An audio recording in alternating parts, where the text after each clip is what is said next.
Hello friends, welcome back to my channel.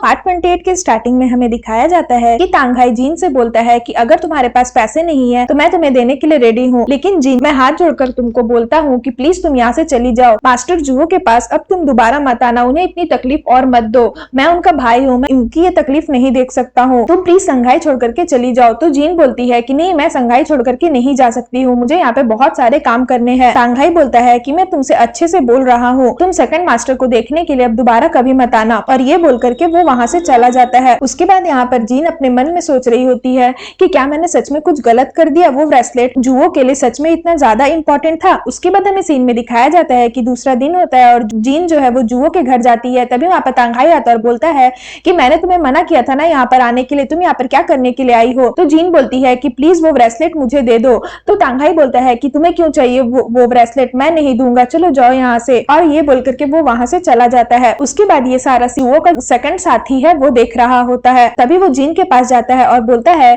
कि तुम्हें वो टूटा हुआ ब्रेसलेट क्यों चाहिए। तो जीन बोलती है कि मुझे उसे रिपेयर करना है, मैं उसे ठीक करके जुओ को वापस दे दूंगी। तो उसका जो साथी रहता है जुओ का, वो बोलता है कि प्लीज मास्टर जुओ को अब और हर्ट मत करना। तो जीन बोलती है कि मुझे नहीं पता था कि ये ब्रेसलेट उनके लिए इतना ज्यादा इंपॉर्टेंट है। मेरे भी मम्मी पापा गुजर चुके हैं, वो भी अब इस दुनिया में नहीं है, तो मम्मी पापा को खोने का दुख मैं भी समझ सकता, और इसलिए मुझे ये चीज नहीं पता था। उसके बाद हमें सीन में दिखाया जाता है कि जो जुओ का दूसरा साथी रहता है वो ब्रेसलेट ले करके जीन को दे देता है और बोलता है कि प्लीज इसे जल्दी रिपेयर करके दे देना। अगर मास्टर जुओ को पता चला कि ये उनके डेस्क से गायब है तो वो मुझे बहुत बड़ा पनिशमेंट देंगे, इसलिए ये जल्दी से वापस कर देना। उसके बाद हमें सीन में दिखाया जाता है कि जीन जाती है एक दुकान में और बोलती है कि प्लीज इस ब्रेसलेट को रिपेयर कर दीजिए। तो जो दुकान वाला रहता है वो बोलता है कि इसे रिपेयर करने के तो बहुत ज्यादा पैसे लगेंगे, और अगर तुम इसे ठीक कर भी लेती हो, वापस जोड़ भी देती हो, तब भी ये उतना ज्यादा महत्वपूर्ण नहीं रह जाएगा। मैं यही सजेस्ट करूंगा कि इसे तुम मत फिक्स करवाओ। तो जीन बोलती है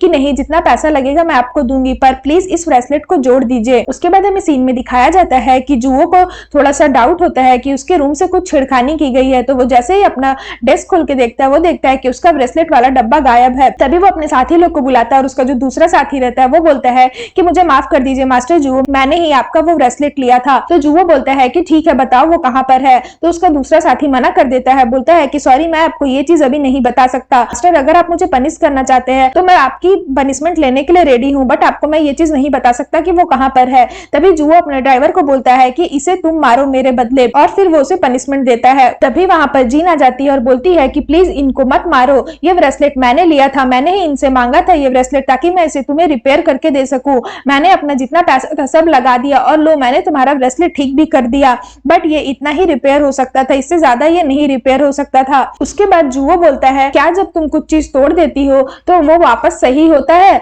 और अगर सही होता भी है तो वो इंपॉर्टेंस उतनी नहीं रह जाती है। उसके बाद जीन बोलती है कि मुझे पता है, बट प्लीज मुझे माफ कर देना, हमारे बीच में जितनी भी मिसअंडरस्टैंडिंग थी वो सब भी अब क्लियर हो गई है, इसलिए मैं चाहती हूँ कि तुम प्लीज मुझे माफ कर दो, क्या तुम मुझे माफ करोगे। तो जुओ बोलता है कि मैं तुमसे गुस्सा इस बात के लिए नहीं था कि तुमने मेरा ब्रेसलेट तोड़ दिया, मैं गुस्सा इसलिए हूँ कि मेरा फीलिंग्स तुम समझ नहीं रही हो। तुम जानती हो कि मैं तुम्हारी कितनी केयर करता हूँ और मेरे दिल में तुम्हारे लिए क्या है तुम्हें ये भी अच्छे से पता है, बट तुम्हें उसकी कदर नहीं है। तो जीन बोलती है कि जुओ मुझे माफ कर देना, मेरे दिल में अभी भी बहुत सारी चीजें हैं जो अनक्लियर है, मुझे अभी बहुत सारी चीजें फेस करनी है, और वापस से मैं किसी को खोने का दुख सहन नहीं कर सकती। ऑलरेडी मैंने अपने मम्मी पापा को खोया हुआ है, सो मेरे अंदर और इमोशंस झेलने की क्षमता नहीं है। मुझे पता है कि तुम दूसरे लड़कों से बहुत अलग हो और तुम मेरी बहुत केयर करते हो, इसलिए तुम मुझे मेरे भाई जैसे लगते हो। तो जुओ बोलता है कि मुझे अपना भाई बनाना भी मत, मुझे तुम्हारा भाई नहीं बनना है, मैंने तुम्हें पहले ही कह दिया था कि मैं तुम्हें अपनी वुमेन बना के रहूंगा, इसका मतलब मैं बना के रहूंगा, और तुम्हें मुझसे कोई चुरा नहीं सकता, चाहे तुम पृथ्वी में कहीं पर भी चली जाओ, मैं तुम्हें खोज लूंगा और तुम्हें मुझसे कोई ले भी नहीं सकता, मैं तुम्हारे लिए सारी कीमत चुकाने को तैयार हूँ। तो जीन बोलती है कि तुम जितना भी कुछ बोल लो, मैं अपना माइंड चेंज नहीं करूंगी, और ये बोल के वो वहां से चली जाती है। उसके बाद हमें सीन में दिखाया जाता है कि तांघाई बोलता है जुओ को कि मास्टर, आपको तो खुश होना चाहिए कि उसने आपको बोला है कि आप उसके भाई जैसे हो। जुओ बोलता है कि खुश होना चाहिए, इसमें कौन खुश होता है। तो तांघाई बोलता है कि अरे स्टेप बाय स्टेप वो आपको कम से कम अपना फैमिली तो बनाई, वो आपको कम से कम अपना तो मानती है, क्या पता लड़कियों के दिल में ऐसा ही होता हो, उनके दिल में जो भी रहता है वो तुरंत नहीं बताती है। आप एक बार उससे अच्छे से बात करके देखिए और उसके मन की फीलिंग समझिए, हो सकता है वो आपकी मन की फीलिंग्स को समझ जाए, बट आप कभी भी ट्राई करना मत छोड़िएगा। उसके बाद उसका जो दूसरा साथी रहता है वो उसे वहां से ले जाता है और बोलता है कि तुम्हारा मुंह बहुत चलता है, सेकंड मास्टर को तुम कुछ भी बोलते हो। उसके बाद हमें सीन में दिखाया जाता है कि जीन यहाँ पर अपने ऑफिस में बैठ के काम कर रही होती, तभी डायरेक्टर को जो भाई लिंग ली रहता है वो आता है और बोलता है कि जीन तुम तब से बहुत काम कर रही हो, चलो हम लोग कहीं चलते हैं। तो जीन बोलती है कि नहीं मेरा अभी बहुत सारा काम पेंडिंग है। तो लिंगली बोलता है कि मैं यहाँ पर एक बहुत अच्छा रेस्टोरेंट जानता हूँ, चलो हम लोग वहाँ पे डिनर करने के लिए चलते हैं। तो जीन बोलती है कि नहीं मुझे अभी बहुत सारे काम करने हैं और बहुत सारे कंपनी के मैटर्स है जिसे मुझे देखना है,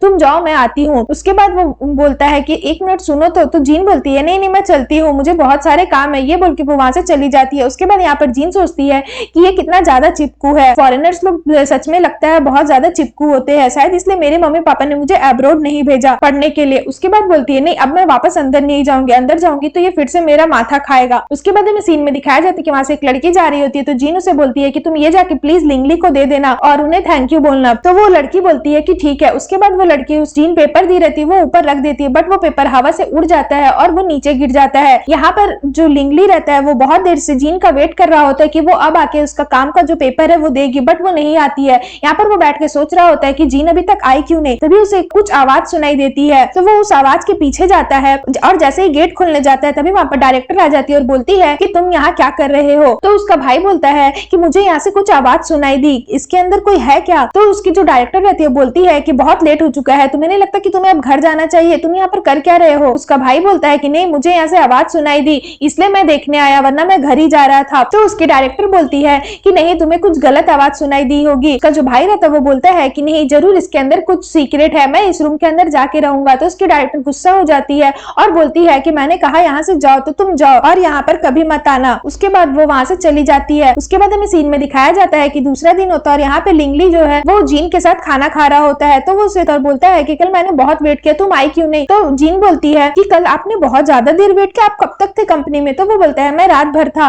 उसके बाद वो बोलता है कि जीन क्या तुम्हें पता है कि कंपनी कोई सीक्रेट प्रोजेक्ट पे काम कर रही है। तो वो बोलती है नहीं ऐसा तो कुछ नहीं है। उसके बाद वो बोलता है क्या तुम्हें ये पता है कि मेरी बहन कुछ काम कर रही हो सीक्रेटली। तो वो बोलती है नहीं मुझे ये चीज भी नहीं पता है। उसके बाद वो बोलता है कि ठीक है आज 8 बजे हम लोग एंट्रेंस हॉल में मिलते हैं वही रूम में। और उसके बाद वो बोलता है कि अगर तुम नहीं आओगी तो मैं तब तक वहां पर वेट करता रहूंगा, जब तक मैं तुम्हें देखूंगा नहीं मैं वहां से जाऊंगा नहीं, प्लीज जल्दी आ जाना, कल की तरह मुझे डीच मत करना। तो जीन बोलती है ठीक है। उसके बाद हमें दिखाया जाता है कि 8 बजता है और जीन वहां पर आ जाती है और बोलती है कि लिंगली क्या हुआ, तुम मुझे क्यों बुला रहे हो। तो वो बोलता है इन्वेस्टिगेट करने के लिए बुला रहा हूँ। तो बोलती है इन्वेस्टिगेट और हमारे ही कंपनी में, बट क्यों। तो वो बोलता है अरे चलो तो मैं तुम्हें बताता हूँ। उसके बाद वो लोग दोनों उसी रूम में आते हैं जहाँ से आवाजें सुनाई देती है। तो वो बोलती है ये तो डॉक्यूमेंटेशन रूम है, यहाँ तो हम लोग रोज आते जाते हैं, तुम्हें यहाँ पे क्या इन्वेस्टिगेट करना है। तो वो बोलता है कि आज मैंने जो तुमसे पूछा था ना बस उसी के बारे में, तुम्हें कुछ नहीं पता है, मैं तुम्हें एक बहुत बड़ा सीक्रेट दिखाऊंगा, जरूर इस रूम के अंदर कुछ है, मुझे यहाँ से वियर्ड आवाजें आ रही थी। उसके बाद जब मैं गेट खोलने गया तो मेरी बहन ने मुझे डांटा बहुत और मुझे यहाँ पर आने से भी मना कर दिया। तो मुझे ऐसा फील हो रहा है कि जरूर यहाँ पर कुछ सीक्रेट तो है और कुछ ऐसा है जो मेरी बहन नहीं चाहती कि मैं जानूं वो चीज। उसके बाद वो बोलती है कि बट हम लोग अंदर नहीं जा सकते, अगर डायरेक्टर को पता चल गया तो हमें बहुत बड़ा रिस्पॉन्सिबिलिटी चुकाना पड़ेगा, हो सकता है वो हमें पनिश भी करे। तो वो बोलता है कि कुछ नहीं होगा, तुम मेरे साथ हो चलो। उसके बाद वो गेट खोलता है सीक्रेट तरीके से। तो जीन बोलती है कि अरे वाह तुम्हें खुलने भी आता पिन से। तो वो बोलता है कि हाँ देखिए मैं कितना हैंडसम भी हूँ और मुझे सारे चीजें भी पता है, तुम्हें मेरे जैसा लड़का कहीं नहीं मिलेगा। और ऐसे बोल के वो उसके साथ फ्लर्ट करता है। उसके बाद वो लोग डॉक्यूमेंटेशन रूम के अंदर आते हैं बट उन लोगों को कहीं कुछ भी नहीं दिखाई देता है। तो जीन बोलती है देखा मैंने कहा था ना कि तुमने कुछ गलत आवाजें सुनी होगी या फिर तुम्हारे मन का भ्रम होगा, यहाँ पर कुछ नहीं है, चलो हम लोग चलते हैं। क्योंकि जीन बहुत ज्यादा डर रही होती है। तभी वो बोलता है नहीं नहीं मैंने कुछ गलत आवाजें नहीं सुनी थी। तभी जीन को कुछ दिखाई देता है और वो बोलती है कि वो देखो। तभी जैसे ही वो देखता है सीन खत्म हो जाता है। सो फ्रेंड्स अगर आपको मेरी वीडियो अच्छी लगे तो प्लीज मेरे वीडियो को लाइक करिएगा, मेरे चैनल को सब्सक्राइब करिएगा। मैं इसका नेक्स्ट पार्ट लेकर के आऊंगी जो बहुत ज्यादा इंटरेस्टिंग और सस्पेंस से भरा है कि आखिर उन दोनों को ऐसा क्या दिखा जो देख के वो लोग शॉक्ड हो गए। सो फ्रेंड्स आज के लिए बाय बाय, मिलते हैं फिर से एक न्यू वीडियो के साथ।